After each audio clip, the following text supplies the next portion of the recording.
Sometimes your sharp remote control might not work with your TV, but this is a problem that can be solved. I'll give you a few tips to try that will hopefully fix your remote so you can get it working again.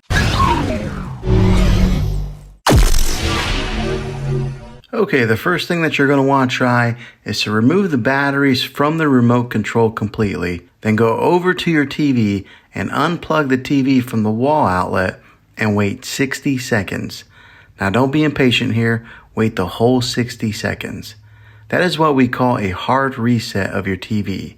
Then plug the TV back in and put the batteries back in the remote control and try to use it to see if it works. If that doesn't work, then let's move on to the second method. Take the batteries out of the remote control again, and as crazy as it sounds, go through and push every button on the remote control a few times.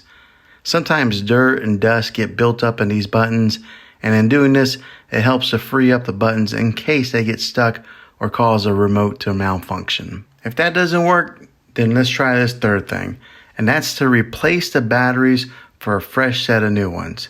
You probably have already tried this method, but it's a good reminder to anyone who hasn't. If replacing the batteries doesn't work, then the last thing that you can do is just order a replacement remote control.